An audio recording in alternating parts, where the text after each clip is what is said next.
Come on.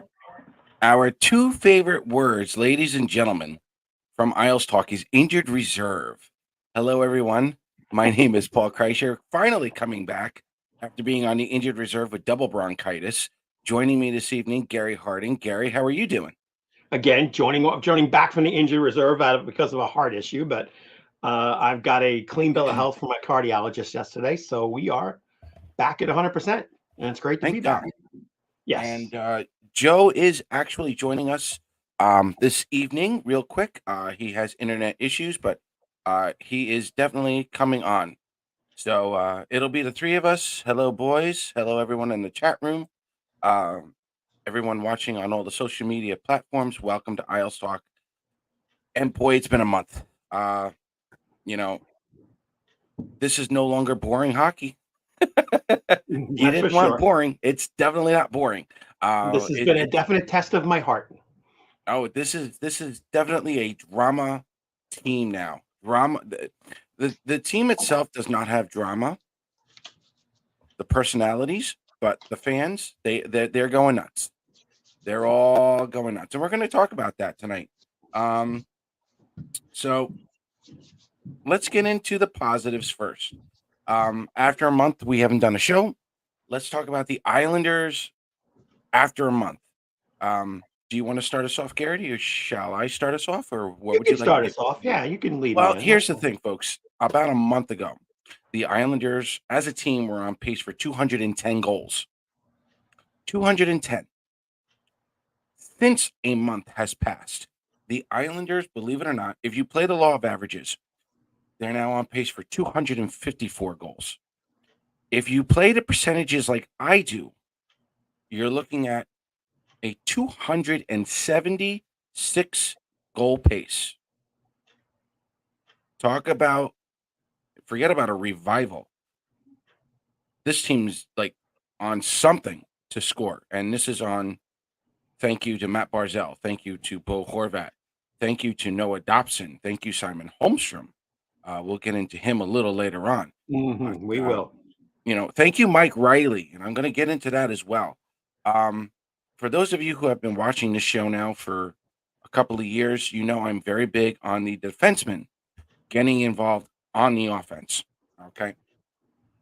The last couple of seasons, when the Islanders defense, pay attention now, boys and girls, when the Islanders defense scores 1 point or less in any game, they were 9-23-2. 1 point or less. The season before, 9-22-4. Horrible. Almost a 1-3 ratio. This year, you now have Noah Dobson, who has been scoring at almost every game. However, when he doesn't score a point, when the Islanders are only scoring 1 point or less from the defense, they're 3-4-2 for right now. That should be a 13-point improvement for this coming season. 13 points right off the bat. Again, thank you to Mike Riley for showing up. Romanov now has 2 goals in 30 games. He hasn't done that in a while. Noah Dobson, Gary, I'm going to lay this one on you. I've always known Dobson was the real deal. You have been singing his praises since juniors. Give me your thoughts on Noah Dobson. Just simple, 2 words or 3 words. He's just 23. Yeah. That is He'll be 24 in January. He'll be 24 next month, but he's a right. very young 24. Exactly. And you see, being at the rink and being in my seats behind the net, I like watching, specifically the defense and what they're doing. And there are very few times where I see that Noah, yeah, you make a bad play here or there, you make a bad pass. I'm not talking about those things, but he's not out of position. Where last year he was having a good year, a breakthrough year, but sometimes his defensive responsibilities were just falling short. Now he's not. You could see the maturity coming out, And again, I go back and I thank, I thank the Greens and Charas for what they did to him. And we kept saying, give this kid 2 years with them after them leaving, give him 2 years. Let's see what happens. You're seeing it right now in front of your face. Yeah. I mean, this kid is definitely, unfortunately, the Islanders don't get love from the most of the league. But to me, he's got to be. I really think if he keeps this pace up, he's got to be in consideration for an end of season award. There's no question, and I think he's on pace that he should be for the next 10 years. Yes. Injuries aside. And Injuries Mike, I'm aside, going to of go course. along with this as well. Romanov is a great skater. Can't teach that. Agreed. And I think that's the same thing now. I think Romanov is starting to get. I don't think he completely has it like Dobson does, but you're starting to see the growth out of Romanov as well, who is also 23 years old. That's the other Yep. reminder we need to give fans. You've got a first pairing right now. They're still at the age of 23. But no, you can't teach skating. You can't teach that. And again, Romanov was from the Montreal development system. That was KHL straight to the NHL. Romanov is starting to get it like Noah Dobson was getting it the second half of last season. And you can start to see the confidence that Romanov now has, especially when he's paired with Dobson. This is what we were kind of hoping for last year. We needed a little more patience, with the two of them. But now they're starting to show that. So, yeah, I love Dobson. I love Romanov. But, Gary, I got to tell you, Mike Riley, godsend. Yeah, exactly. Exactly. Very stable, very calm, not flashy, but just always in the right place, doing the right thing. And he never really was an offensive player because most of his career in Boston, he had McAvoy and Grolchik and all those other guys in front of him that he didn't have to be. He just had to Right. do his job. And now he's getting a chance to freelance it a little bit. And again, with the experience that he's got, it's a bona fide plus. I mean, Yeah. just imagine if we didn't make those moves and get these guys, Right. what this team would be like. Yeah. And I know a lot of people are comparing him to Letty. And I understand where they're coming from that. I really am. I like Mike Riley to be that. He reminds me of of a 30-year-old version of Devon Tays, but as a New York Islander. Mm-hmm. His defense isn't all there, but it's enough, and he's got just enough speed to help out with the transition, and he's on that power play. He's helping everybody. For me, Nick Leddy was still a better defenseman. He was a faster skater than Mike Riley, but Mike Riley is a 30-year-old version to Devon Tays when Devon Tays was a New York Islander, and even Devon Tays then was phenomenal. He helped with the transition. So for me, a player like Riley getting the opportunity like this, keep him for the rest of the year because Romanoff, Dobson, they're all going to learn something from Riley, especially with his experience coming from Boston. Yeah. Yeah. And as somebody just said, a steal. Absolutely. Yeah. Absolutely a steal. Yeah. So anything else on the defense? Anyone else who you've been happy with? Well, again, with the injury that came to Ryan Pulock, getting Robert Bortuzzo in, I love the effort, and it doesn't look like it just seems like he just does it so gracefully. It's not like he's over pushing it, but his constant diving into the lane to try to block a shot, sticking his body and his entire, from his 6'4" wingspan out there. Again, another thing. And as somebody just said, you put him with Samuel Bolduc, and I think that's been a very good combination because it's allowing Sam to grow. And again, a big guy paired with a big guy. He's kind of, giving him the ideas. And yes, he's made fewer mistakes. Bolduc's had to play more minutes. He's gotten confidence. It's not perfect, but it's improving. And again, that's making the whole team better. And just think about it. There's going to be big decisions when both number 3, number 24, and number 6 all come back. Now you've got a solid 6. right now. Absolutely. And for me, it is the same, but it's not the same in terms. It's the same in terms of being a mentor. I believe Bortuzzo mentoring Bolduc is kind of like the same as Green or Chara mentoring Dobson. Different Yeah. levels, but if there's a role that the Islanders want Bolduc to play, Bortuzzo's probably playing that role now.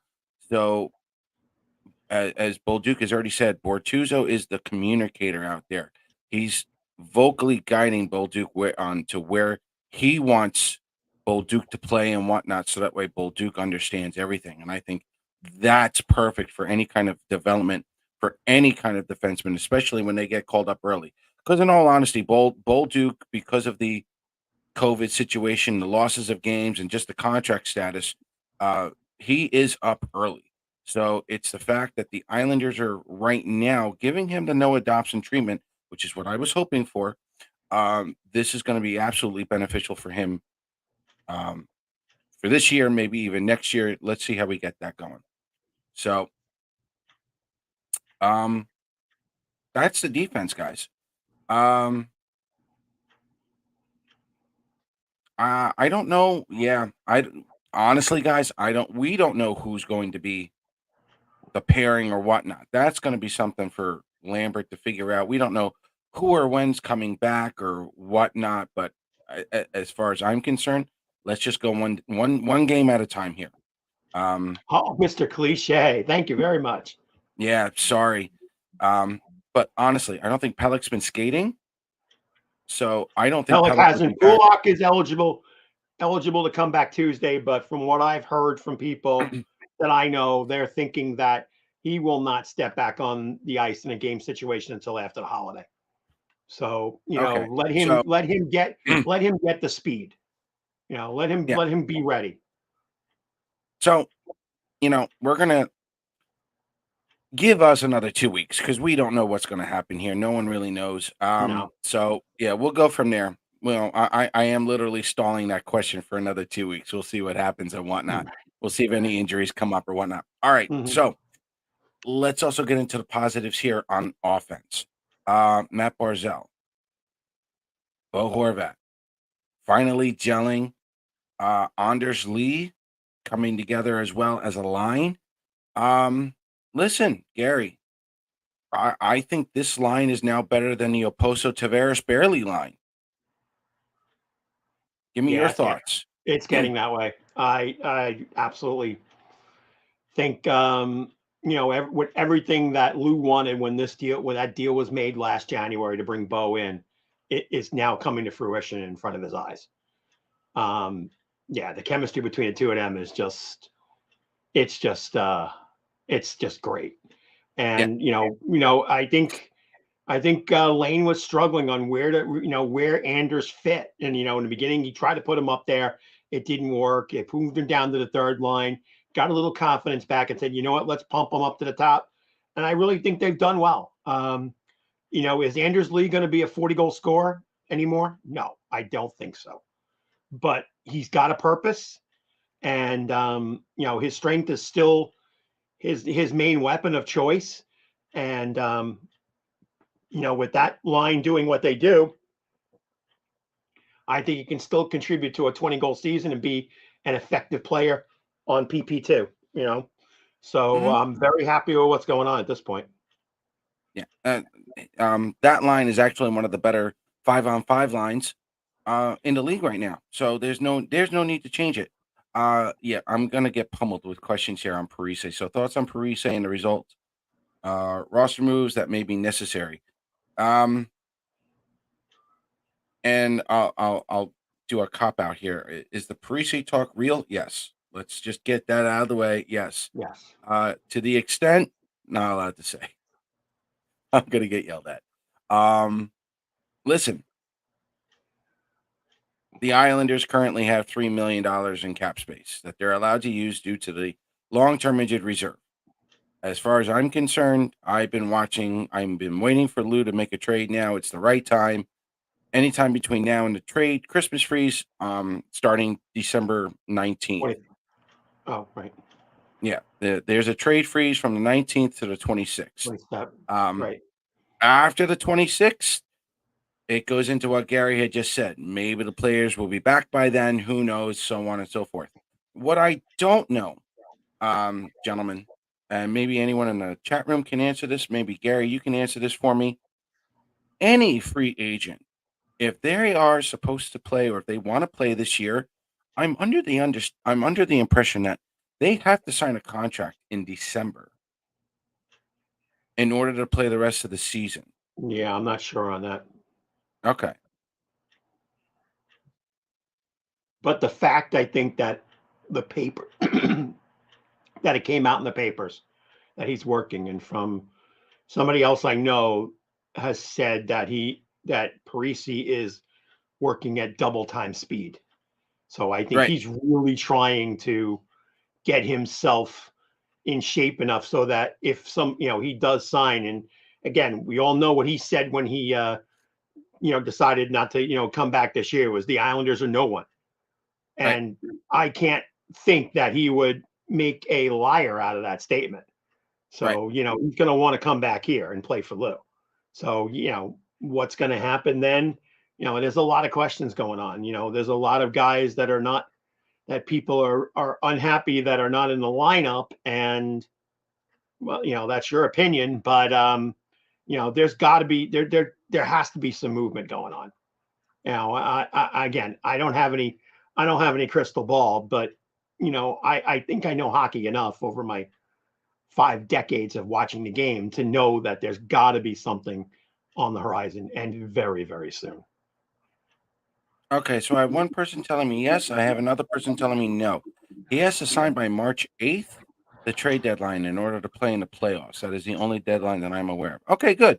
So I could be wrong. Again, honestly, I don't know. I heard somewhere that if they wanted to play for the rest of this season, it had to be, I thought it was in December.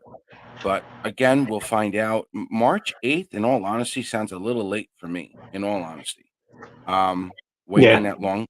But again, I could be wrong. And I honestly, I don't know the answer.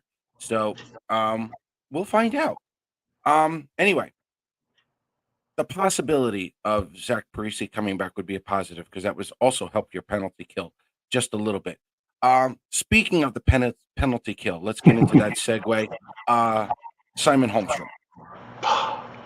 Go ahead, Gary. I've seen boy, enough. were we Go wrong. ahead. Boy, were we wrong. We thought he really should have, if he wasn't on the first line, that we kept saying maybe, maybe he goes down, maybe he gets 20 minutes a game. But with every shift I've seen at home, just the confidence that's coming out of this kid. And this is a player that did not figure to be such a back checking, penalty killing type player, but he's just getting an opportunity and seizing it. And it's a great story. I mean, who would have thought? None of us thought. We knew the kid had confidence. We knew the kid had ability, but we weren't sure if it was going to just take that little jump. Not only is it taking a jump, but it's like a supersonic leap for him. And I felt so horrible when Olmark made that save on the shorthanded 2-on-1 with Pagel last night. Oh my God, that was such a great move and such a great save. But you could see, I mean, you could see it as clear as your face. And just like Mr. Jam just said, Pagel's been great with him. A lot of mentors this season. Everybody got a lot of mentors this season. Yes, but everybody complains about the fact about Pagel. Oh, he's not scoring the goals. He's not doing it. But this is why you sign him. Yes. This is why he was signed. Not only to give you the offensive power, but he's a great mentor and leader. He's a leader without an A.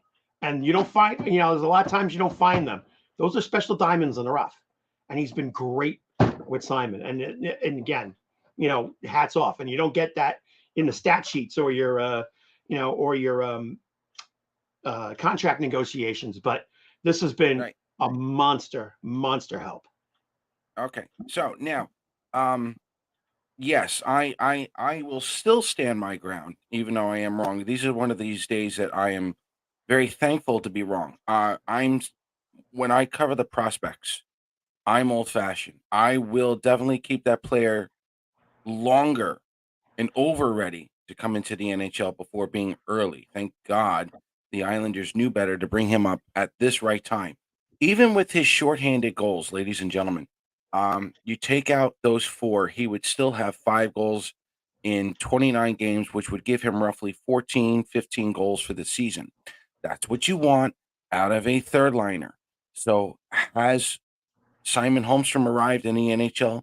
Even from a 5-on-5 perspective, yes, he has. Mhm. Welcome to the NHL full time, Simon. Glad you're here. Let's go along with that. I know a lot of people, real quick, they're asking about Matt Martin. Listen, put it together.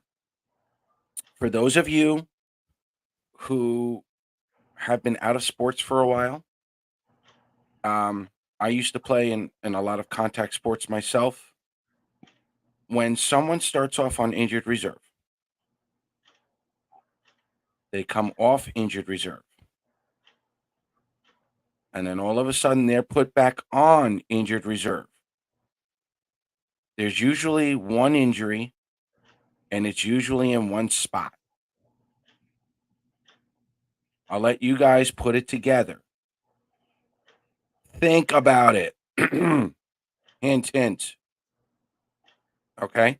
It may not even be a major thing. It might be like that little scratch that just continues to bleed. In his case, it could be the littlest thing, but it sidetracks him. That's the situation with Matt Martin. Is it an upper body injury? Absolutely. Don't worry. When Martin is ready, he will come back. Okay.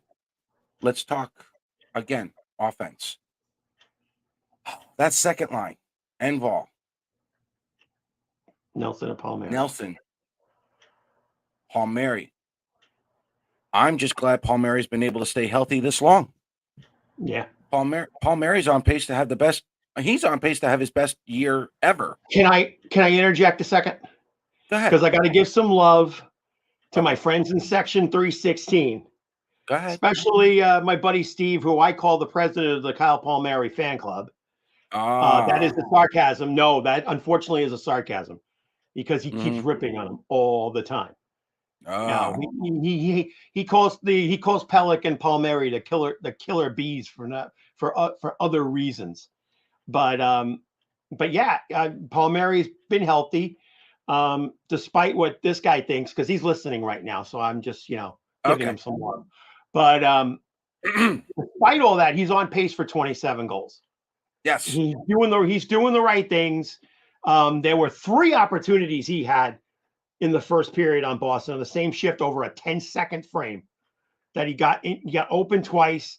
Once I think hit the post, and with somebody in his face got a shot off, and it was a tough save for Ullmark. I like the way he's playing, and I've been very pleased, despite not having the amount of points we were hoping maybe he'd get.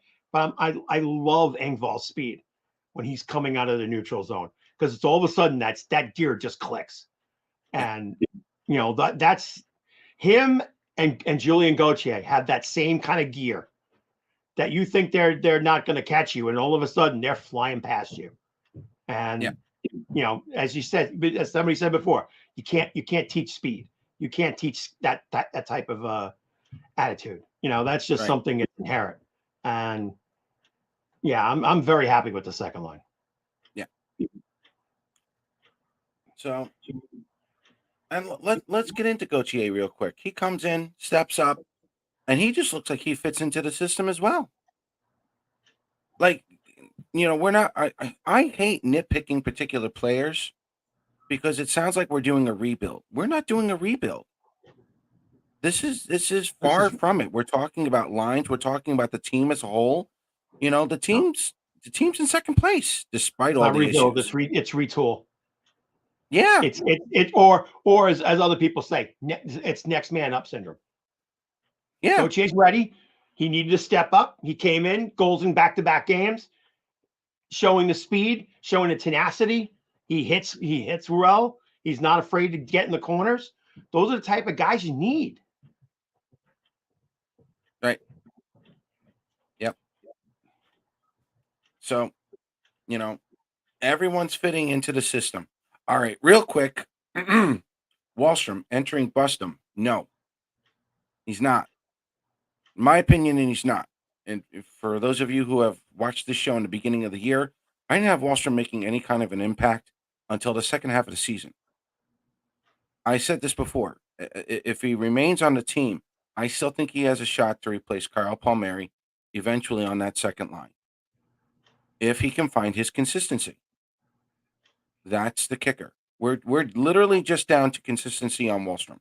He doesn't have to show it yet, but I would love to see 10 goals, mostly in the second half of the season, and Oliver Wahlstrom just pouring it on when he gets that opportunity. And this is what we're talking about. The only thing I'll say, Paul, that unfortunately, you're not seeing because you're not at games.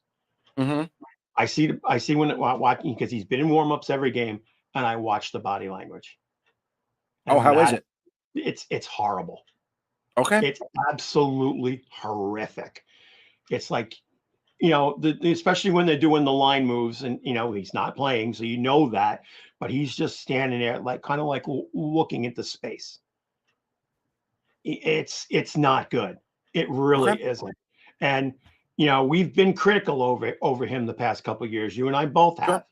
Sure. I think sometimes, it's the moves that management didn't make, or could revert back to the moves. As we said, should he have stayed in college longer? Should he?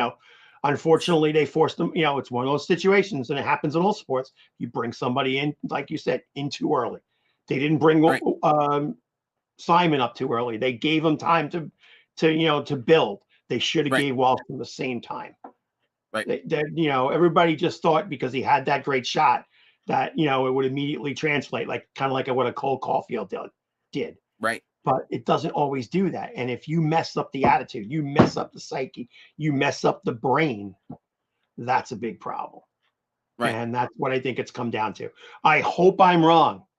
But again, I see it. Thousands of people that are watching warm-ups see it. And you can't fake that. Right. If you don't have the attitude, then you shouldn't be here. Right. Wholeheartedly agree. All right. So let's get into the negatives here since we're halfway through the show. Yeah. The biggest glaring one is the penalty kill. They've given up 26 goals on 86 attempts for just under 70%. We haven't seen this in a while. Being Islander fans, we're used to the lunch pail, blue collar, great penalty killers, whatnot, and we were praying for scoring. Now we have it, and we don't have a penalty kill. I will say this now. The penalty kill unit is a little overspent. And the reason why I say that is because the Islanders, and this is an unofficial stat, but the Islanders lead the league in stupid penalties. Gary and I have talked about this before. Joe and I have talked about this before. What are the stupid penalties? Well, you saw it last night with Julien Gauthier. You saw it last night with Anders Lee, and I kind of blame that on the bench as well. We've seen high sticks that shouldn't have been high sticks. We see tripping when the players, defensemen, are just not skating. Not defensemen, all the players, when they're not skating. Like legitimate hockey 101 stupid penalties. I can count at least out of the 26 goals, minimum 7 goals have been scored on the power play from other teams because of stupid penalties by the Islanders. I would even make that higher. Okay. I'd make that even higher. Okay. Let's do it like this. If the Islanders stop taking those stupid penalties, you're at 80%. You're at 80%. The Islanders are literally giving themselves away 8 points, 9 points. Now, the holding of the lead and everything else like that, that's been a total of 13. But we are literally talking more than half of those points have been given up because the Islander players were stupid.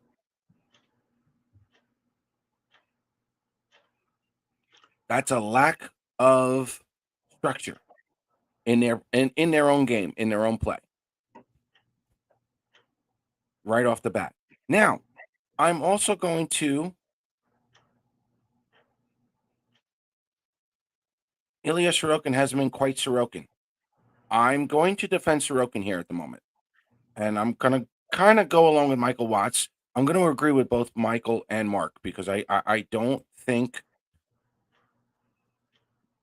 Sorokin has his days and he doesn't have his days. And that's what happens when you're a team that's been more focused on offense than defense. So let me defend Sorokin here. For those of you who do not know, I was following Sorokin day one since he was drafted. Gary will vouch for that. I watched well over 100, 150 games, whatever it was in the KHL. What I saw out of Sorokin was a hockey goalie similar to Yarrow Halak, but he had the poise, the composure, and the rebound control of Thomas Greiss. I have been saying that since day one. He certainly has. Now, when Ilya Sorokin, when he was playing over in CSKA, they were to a degree a Jack Capuano / Barry Trotz system. They were defense first. Wasn't a lot of offense, but Sorokin handled that. The only comparison that we have to seeing how well Sorokin could be was Yarrow Halak in Doug Waite's system, which was worse.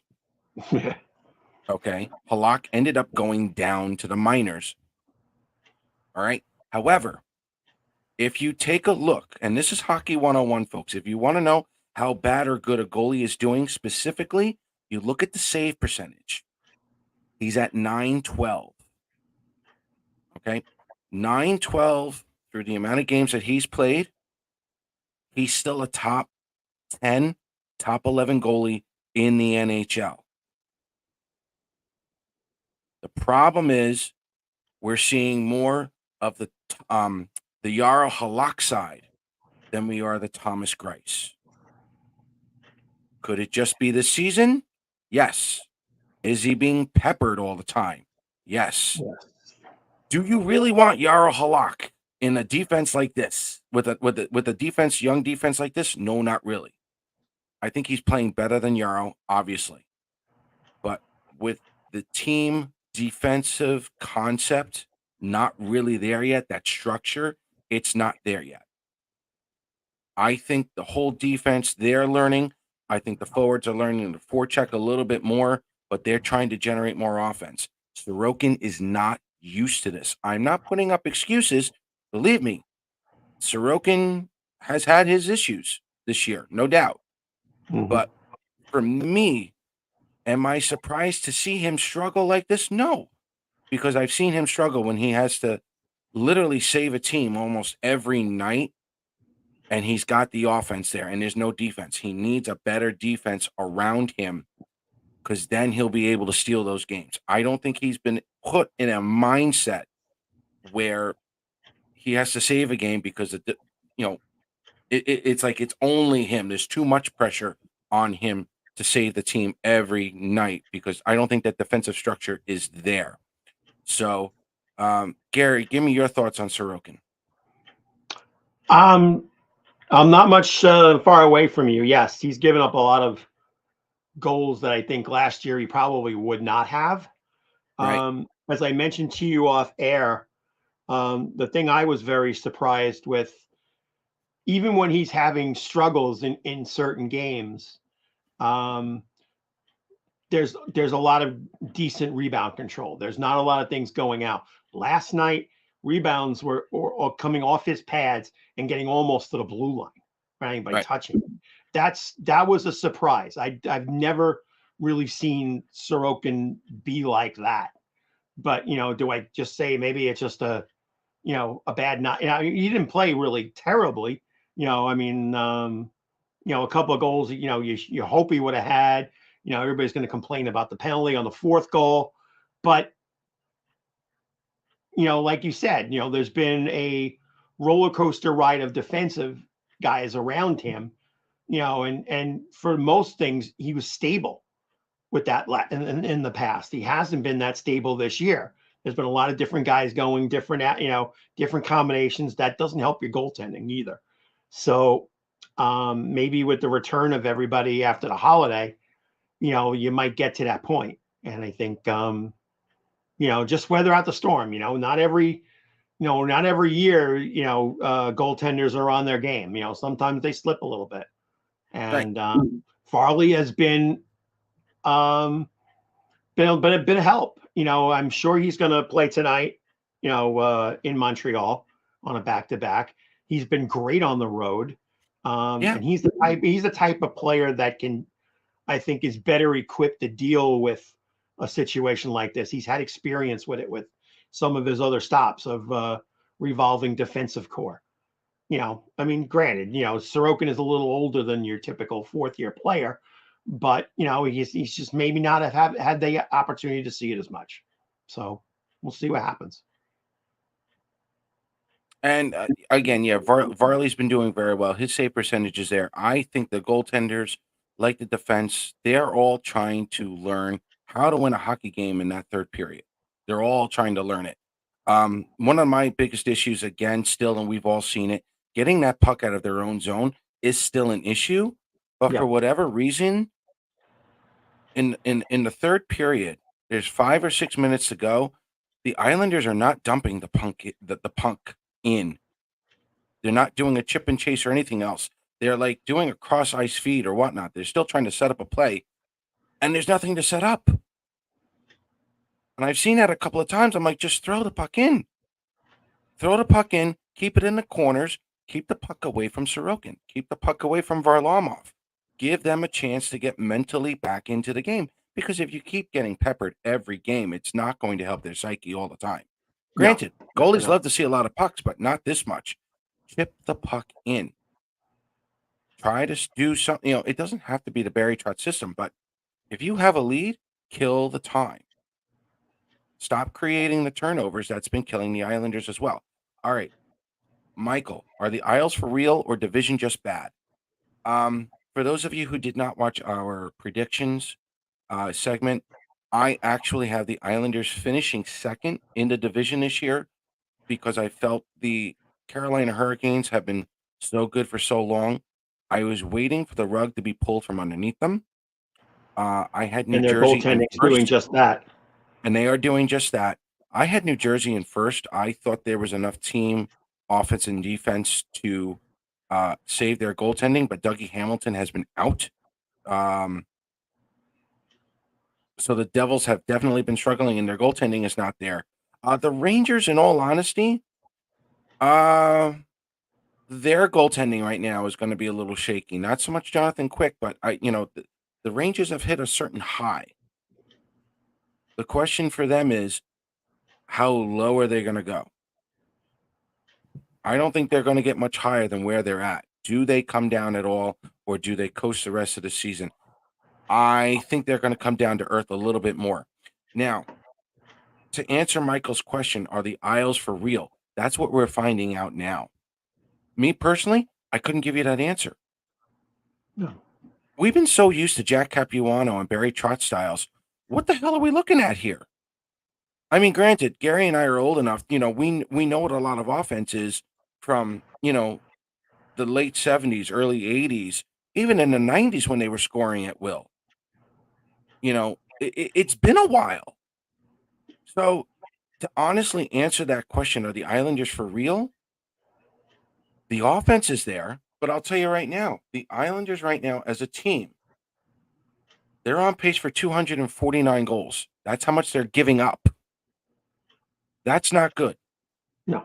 if you want a new number, and I did this for Isles fans, if you want a new number to where the Islanders have to have a minimum amount of goals scored to get into the playoffs that they allow, it's 230. If the Islanders give up 230 goals or less, they have a 93% chance of making the playoffs.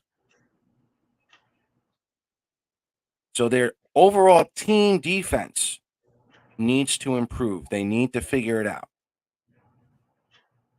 Hopefully they get it figured out on the road sometime, because now they're doing a lot more road games. Yeah. So, and I like this one from Adam. When healthy, Pelech, Pulock, and Mayfield, Isles will be for real. That's what Gary was touching on before, because now you throw in Mike Riley, you put in Sam Bolduc, you put in Robert Bertuzzo. There's enough experience there where this team should be for real, and this is where the defense, if they can all gel together, they're going to help out Varley and Sorokin and whatnot. So I don't know, Gary, give me your thoughts. Do you think the Isles are for real, or is the division bad? Or I don't think the division is bad, because you've got teams that, we did not expect Philly to play the season that they're playing. We didn't think Washington would come out that well. They've got a great young goaltender that's just doing fantastic. right, So there's a lot of things we didn't expect. So Philly, yeah, I mean, Columbus, we know what Columbus is, and they've got all their problems. And I'm sure Johnny Columbus is Gaudreau is. officially out. I'm sure Randy can say that Johnny Gaudreau wishes he was back in Calgary right now. But anyhow, I think, again, as you said, when these guys get back, when these three defensemen get back, you've got a solid 6 core right now. Right. And you could put Romanov in that number, unless you're leaving with Dobson, you could leave Bortuzzo and maybe Riley as the 5-6 pair. And it's a solid pair, because Riley's trying to prove a point that he's got more abilities than Boston and all the other teams have given him. Yeah. So he's got a little chip on his shoulder. Bortuzzo is just happy to be back playing, because he just got pushed out of the side in St. Louis. So he's got a chip on his shoulder. He wants to do something too. So I really think that the key to this is like I said, getting my friend Steve's best friend, Mr. Pelech, back in the lineup and doing what he's supposed to do. And if they get them all back, there's good positives, because they're scoring goals. They're scoring goals at a good rate, better than what we thought we were going to do. I don't think we had 250, 260 on our minds right now, but that's a great number. And the way some of these lines are contributing, and you're even getting the fourth line contributing right now. Yeah, they are. And that's what, that's the sign when Islander hockey is doing well, when all 4 lines on a consistent basis are contributing. They may not be on the score sheet, but they're all factors in the team winning a game. Right. Yeah. Now, again, for those of you who are new to the show, I've been doing percentages now for the last 10, 15 years. I was doing it before everybody else. I will tell you right now, in terms of the standings, yes, the Islanders are in second. They're on pace for 102 points. But I will say this now, and this is a little bit more on the negative side. 8 ties right now is not good. No. When you're working with the percentages, you want more wins than you want losses and ties. That's the obvious point. However, come the second half of the season, you want to do what the Islanders are doing right now, which is just gaining a point in every game possible. I hate it when they call an overtime loss. It's not a loss. Why is it not a loss? Because you're still gaining a point. It means the Islanders cannot be beaten in overtime. Now, for the Islanders specifically, we can't take teams out yet. That's what this is. That's what those blown leads are for. That's what we have. The Islanders cannot beat out any of these teams. We are, what are we right now? And my fear is that if this offense goes cold for a little while, I'm afraid we're going to see more losses. So yes, there's been more optimism than pessimism on this show so far, but I will let everybody know now. I am still very nervous if this offense Even dies down a little bit even with the because fact, oh, sorry. yes. No, go ahead. I'm just saying, even with the fact that when you look, we've only in this whole month or a month plus, we've only lost one game in In regulation. regulation. Yes. And we were 22 seconds away from being unbeaten in regulation in 16 games. So Right. yes, that is a big positive. And when you look at the the various media outlets on how they grade the teams and think of all that other stuff, it's finally getting recognized. Gee, they only lost one game in a month and a half in 60 minutes. It's got to Yeah. mean something, but Right. you have to keep backing that up. Right. As you get into February, minus the one trip out to California, you're playing your division heavy. We Yeah. haven't played much of Washington or Philadelphia. We haven't played Pittsburgh yet. We played Columbus twice, yeah, but we haven't played the Rangers yet. So we haven't touched our division. The So, Islanders are 5. The Islanders are 5, 2, and 3 so far in the division so far. right, which is But not we haven't played the terrible, big boys yet. but right. You haven't played the Rangers. You haven't, you played the Flyers. You haven't, you played the Washington Capitals once. You're playing them twice in the next 9 days.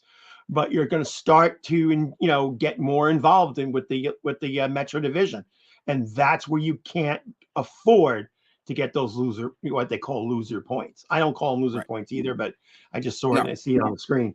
But that's Yeah. where the problem is when you only get that 1 point in those 4-point swing games. You got to win them, and Right. you got to win them in regulation, because Yeah. right now regulation overtime wins. If you look, I think we're the lowest Yeah. in the division, or the second lowest in the division. Yeah. So that's going to be important when you Yeah. hit April. Yeah. Here's my thought on the loser point and shootouts and whatnot. I don't care. Do I care? Do I mind it's 3-on-3? Absolutely not. Would I care if it's 4-on-4? Absolutely not. Do I care if it's 5-on-5? Absolutely not.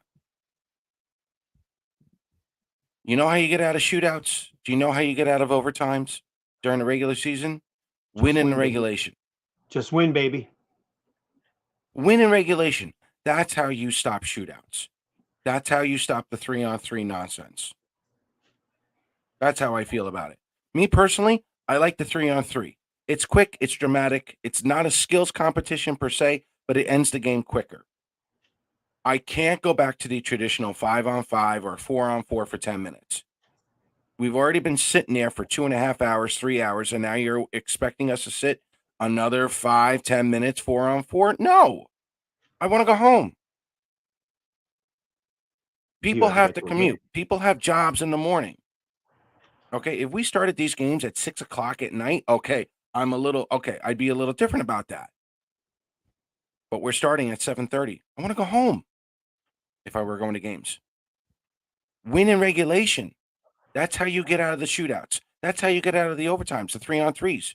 Win in regulation. And that's what's bothering me the most. The Islanders have had an opportunity to win in regulation, and they can't hold the lead. And one of the biggest reasons why they're doing so well right now is because of their offense. If their offense cools off, this is where I'm going to get nervous. So that's my thought on the loser point. I really don't care about overtime. I don't care about 3-on-3. I don't care about shootouts. You want to avoid it, win it in regulation. Pelech, Pulock. All right, we're going to go straight into water cooler talk. Is there any other negatives you got on the team, Gary? Me? No, I think we Okay. covered what we need. Water cooler talk, real quick here. We've got about 10 minutes. Thoughts on Pelech and Pulock will be back. Well, we just said in the beginning of the show, probably January, early January. Yeah, late December, early January would probably be our best Pelech's guess. not skating yet. Yeah, and it's December 16th. Happy birthday to my brother, by the way.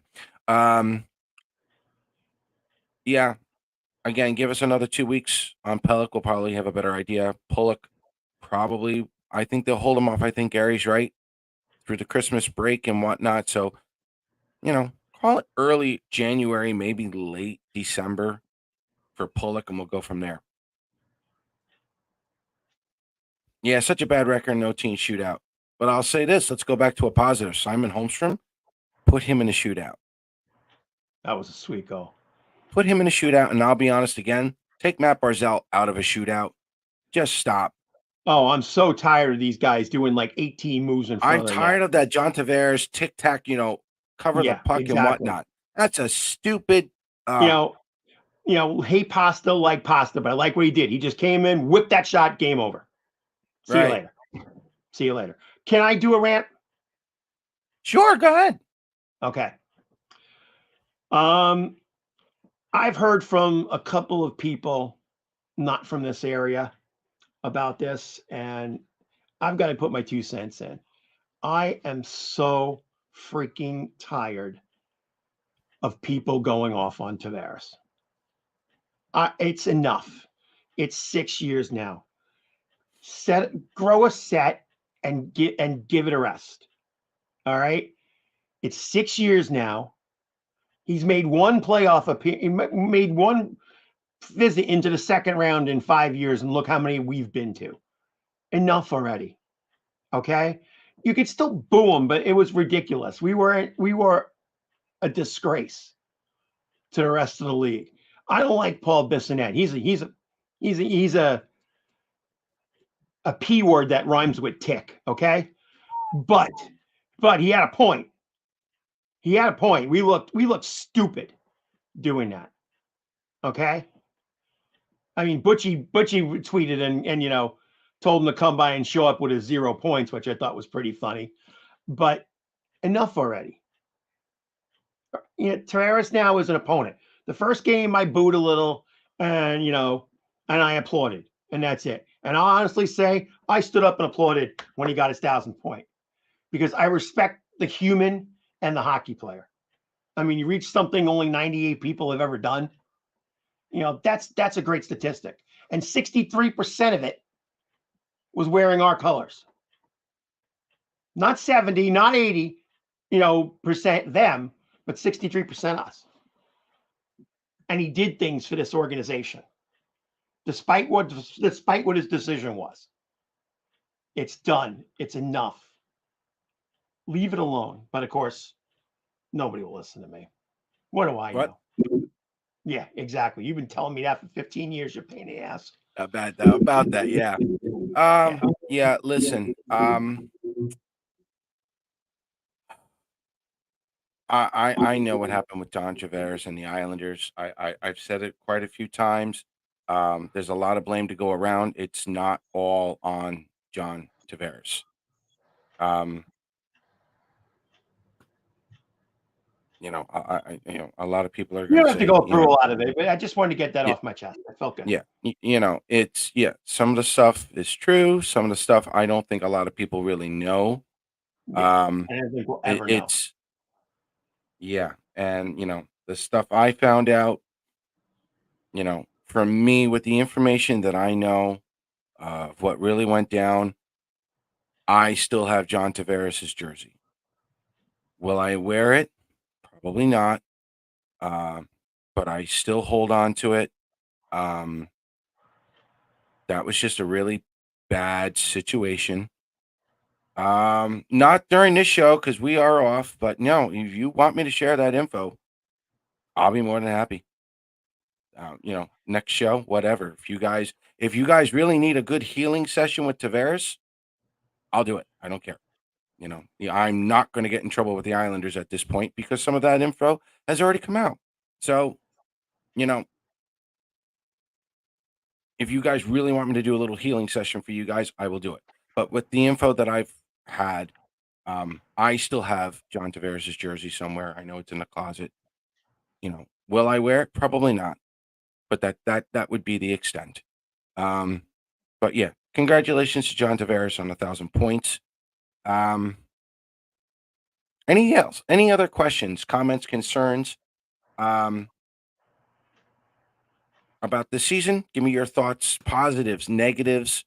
Give me your predictions. Where do you think the Islanders are going to finish this year? in the standings. And Gary, I'll shoot this one at you. Do the Islanders have a shot at the Rangers? Just in what you said, and I'm agreeing with you. I think the Rangers at this point have hit their peak. I don't think they're going to come down that hard. The curve's not going to go, significantly down, but it's going to. Quick is playing way over his head because watching him in the preseason and seeing him start out, there was no way I thought he was going to do the things he's doing. And Shesterkin's taking a lot of the load as expected.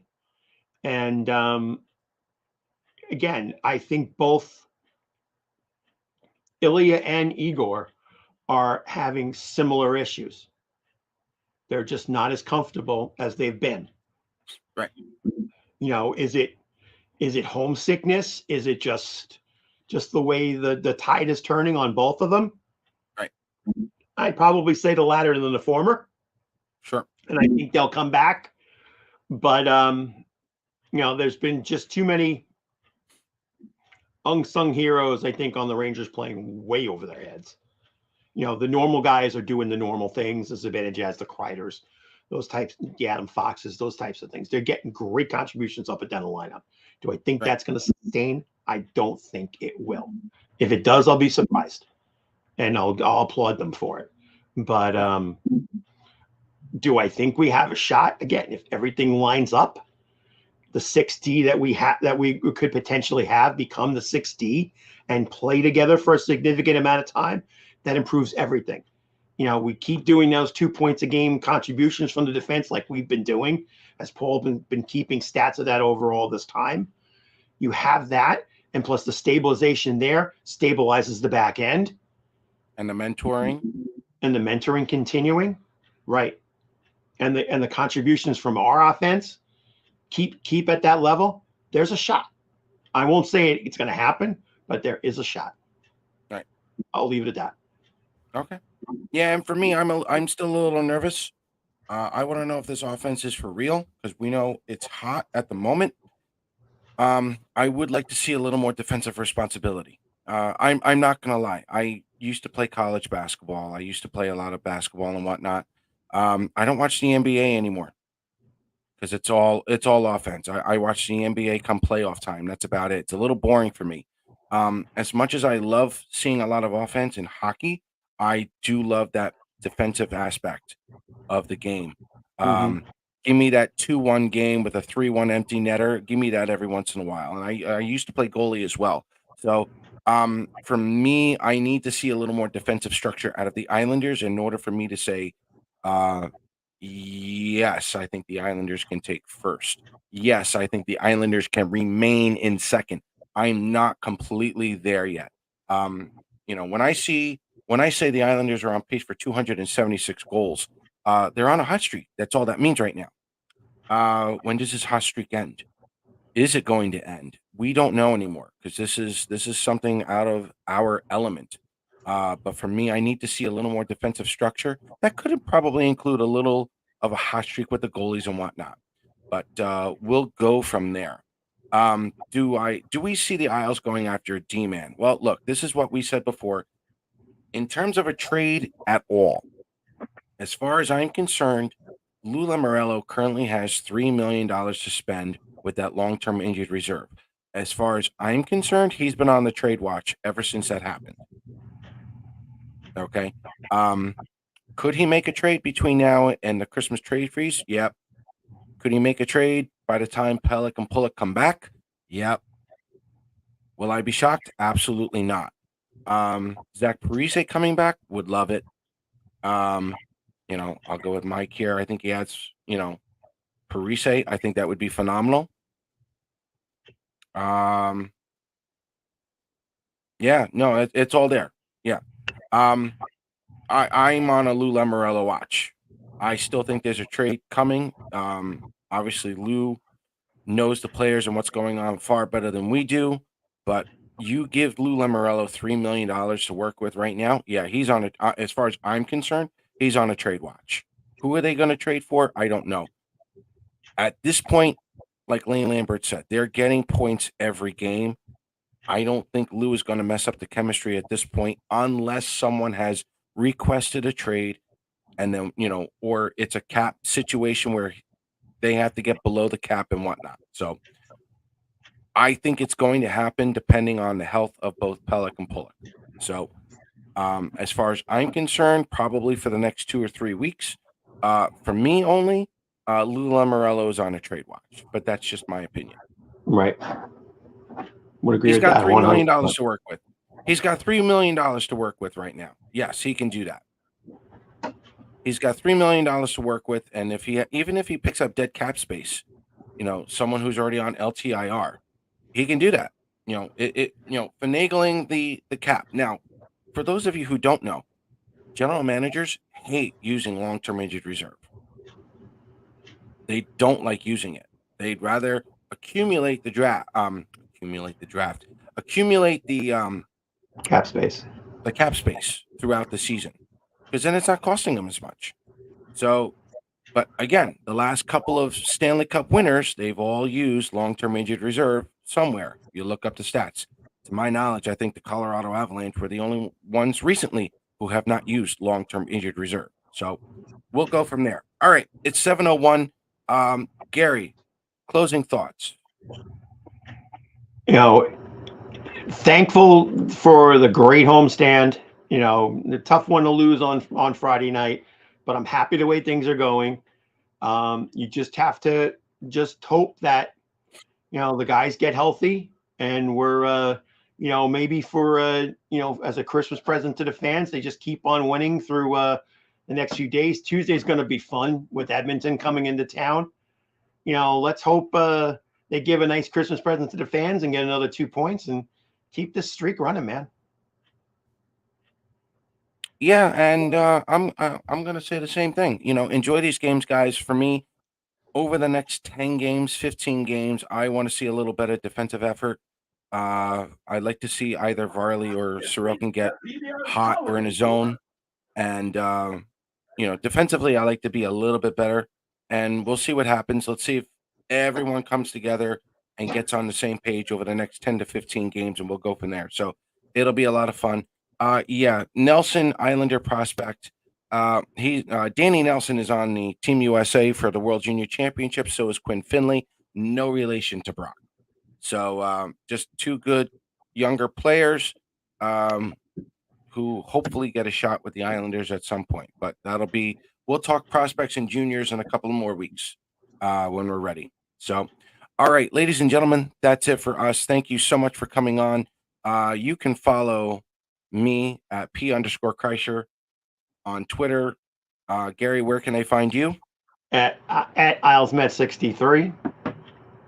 And Joe couldn't make it tonight, but we'll try to get him on next week. I know he's been dying to get onto the show and talk Islanders as well. So, ladies and gentlemen, I think we'll do a Wednesday show. I know the Caps and Isles are playing, but it's an away game for the Isles. I don't know if you want to do a game during, a show during the game, or maybe I'll just do one before the game or whatnot. So we'll go from there. Yeah, we'll figure it out, but I think I could do it during the game. I'm home, so I should be all right. Cool. All right, boys and girls, enjoy tonight's Montreal game. Let's go Islanders, and we will see you on Wednesday.